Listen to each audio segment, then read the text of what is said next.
Dando continuidade ao programa Inclusão, voltamos a conversar com Michele Ledor, coordenadora geral da Comissão Interministerial de Avaliação da Hanseníase da Secretaria Nacional de Direitos Humanos do Ministério da Justiça. Então, Michele, você falou que a gente apresenta um requerimento na pessoa com hanseníase, apresenta o requerimento com a documentação pessoal, comprovando que tem a doença, um laudo médico, e precisa comprovar que nesse período entre a década de 20 e 80, esteve internada isolada compulsoriamente. Eu vou usar até a palavra condenada, depois a gente fala mais sobre isso. Condenada a esse isolamento nesses hospitais e escolas. Feito isso, digo, hospitais colônias, hospitais escolas, nos hospitais colônias. E vou usar essa palavra que é para a gente se situar na situação e na dor, né, que essas pessoas todas viveram, comumente os hospitais colônias chamados de leprosários. E aí, nós apresentamos essa documentação.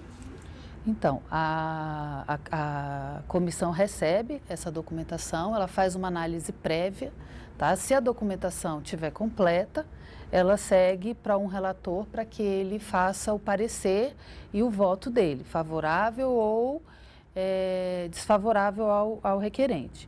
E se falta algum documento, nós também entramos em contato, tanto com o requerente quanto com a unidade de saúde, tá?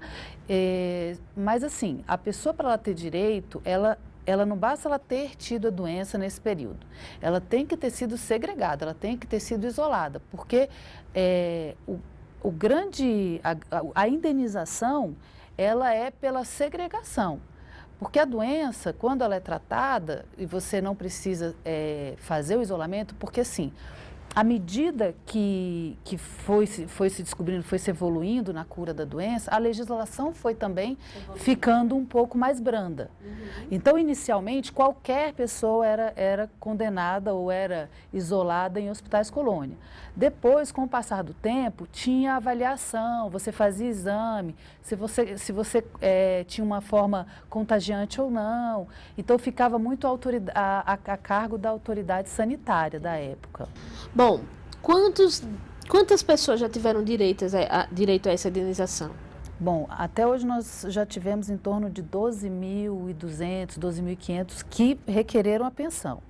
Nós estamos com quase 9.000 processos que já foram deferidos, 8.900 e alguma coisa, em torno de 9.000 pessoas. Tá? E concedidos através da comissão.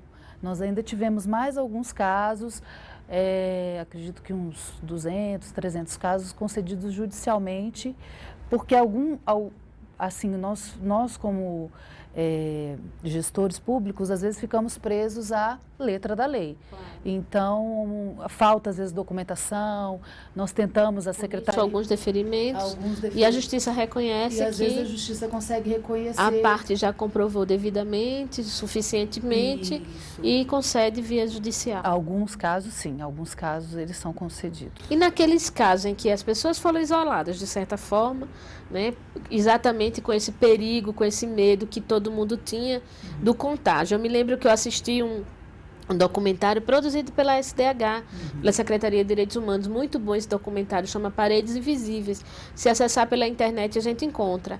Muito bom documentário, relata exatamente toda essa história, tem depoimentos que mexem pra caramba com a gente, mas eu me lembro bem de um deles, que uma pessoa falou que teve pessoas que foram isoladas pela família, exatamente com esse medo do contágio e com medo, né, dessa forma pejorativa e discriminatória que atingia não só a pessoa com hanseníase, mas toda a família. Ela vivia esse mesmo drama do preconceito e do isolamento, de uma certa forma, e que essas pessoas, famílias mais, vamos dizer assim, com mais condições sociais, faziam seu próprio isolamento. Essas pessoas hoje conseguem ter essa indenização do Estado? Então, essas pessoas, por enquanto, estão fora da legislação da 11.520, porque a legislação ela fala do isolamento em hospitais colônia. Por que isso acontecia antigamente? Porque exatamente esse preconceito, esse estigma da questão da hanseníase, não só ficava na pessoa, como em toda a família. Então, quando uma família, às vezes, um pouco mais abastada, um pouco mais em condição financeira melhor, muitas vezes isolava a pessoa dentro de casa ou não construía um puxadinho longe da casa, um quartinho nos fundos, para que a pessoa ficasse, para evitar que outras pessoas também carregassem o estigma sem nem ter a doença. Então, isso aconteceu, mas hoje, por enquanto, ela não tem. Nós sabemos que tem alguns projetos de lei que pensam ou tentam em fazer uma mudança na legislação para conceder também a essas pessoas. Eu também li, Michele, pesquisando para a nossa conversa, que tem uma movimentação a nível de Brasil para que os filhos dessas pessoas atingidas pela hanseníase também tenham acesso a essa indenização, a esse reconhecimento, que até reproduzindo falas de que eu vi de pessoas do governo, sabe-se que o Brasil, o governo, reconhece o que fez como errado, né? Mas a forma de minimizar a dor é através dessa indenização, pensando que a partir desse momento essas pessoas possam ter uma melhor condição de vida. Eu vi um pouco disso no depoimento também, as pessoas dizendo, com a indenização agora eu posso ter uma vida, posso ter uma casa, posso sair verdadeiramente daquela, né, ideia do isolamento que eles viviam até então. Mas sabe-se que isso não repara a dor, e eu soube de um movimento que tem a nível de Brasil, dos filhos que também requerem essa indenização pecuniária, né, essa indenização financeira que o Estado faz às pessoas atingidas. Como está essa discussão? Já tem uma lei que prevê isso também? Ou vai haver mudança na lei? Me fala um pouco, como é isso? Então, os filhos separados, eles entendem que eles têm o direito porque a política de profilaxia da hanseníase, ela era o tripé, né? Colônias, preventórios e dispensários.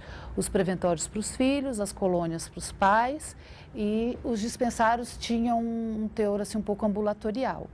Então, eles entendem que eles também foram atingidos não pela hanseníase, pela doença, mas pela política que foi aplicada. Uma lógica de raciocínio.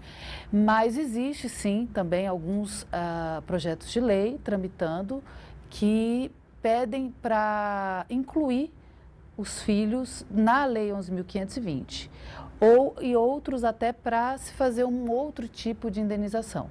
A verdade é que a gente está trabalhando hoje num levantamento, né? Nós estamos fazendo uma contratação de uma empresa para fazer um levantamento em todo o Brasil, nos hospitais colônias, preventórios, casas de saúde, qualquer local que nós tenhamos registros de que pode ter havido filhos de pessoas atingidas pela hanseníase, para fazer primeiro, inicialmente, saber esse número, porque a gente não tem ideia de quantas pessoas estão nessa situação.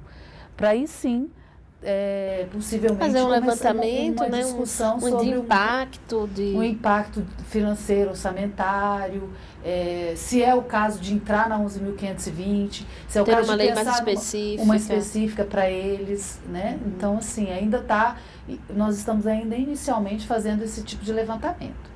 Mas podemos até ter uma esperança, né? Me colocando na condição de filho dessas pessoas com hanseníase separada, porque eu imagino que muitas morreram até sem ter conhecido os pais. Quantas pessoas, são muitos anos, da década de 20 até a década de 80, com certeza muitos morreram lá nos hospitais colônias.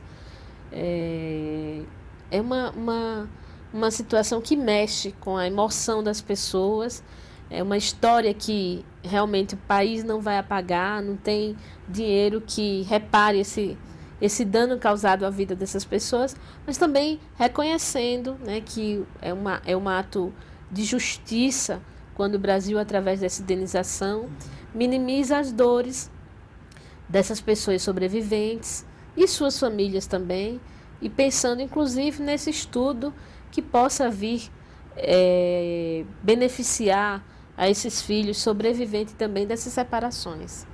Eu acho que é um ato de justiça que o governo brasileiro efetiva, tanto com a lei da indenização, como o próprio pensamento de ampliar isso para os filhos.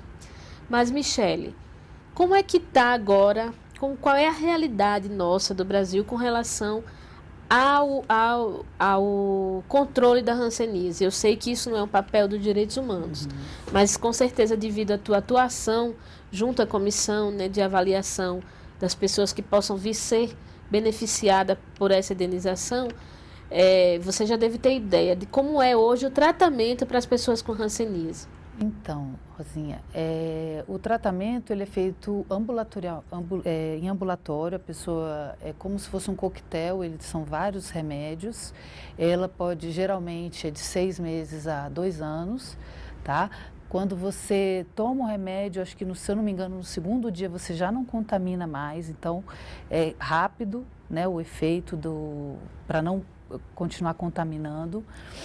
E o tratamento é todo ambulatorial. É todo ambulatorial. É no consultório do médico, gente. Só quando existe algum caso, sei lá, um mal perfurante plantar, que seria, sei lá, uma sequela, alguma coisa, às vezes que você está com o pé machucado, como você perde a sensibilidade. Porque a gente sabe que a hanseníase, ela atinge as terminações nervosas, que causam atrofias, né, que pode causar amputações, mas isso quando ela não tem tratamento, quando se descobre... Mas já demorou demais para ser diagnosticado. Isso, o diagnóstico é tardio, e ainda assim, com o diagnóstico tardio tem cura, né, tem cura e tem reabilitação das sequelas. Exatamente. Mas o ideal é fazer logo o diagnóstico bem precoce e tratar para que não deixe sequelas. E isso acontece dentro do consultório médico.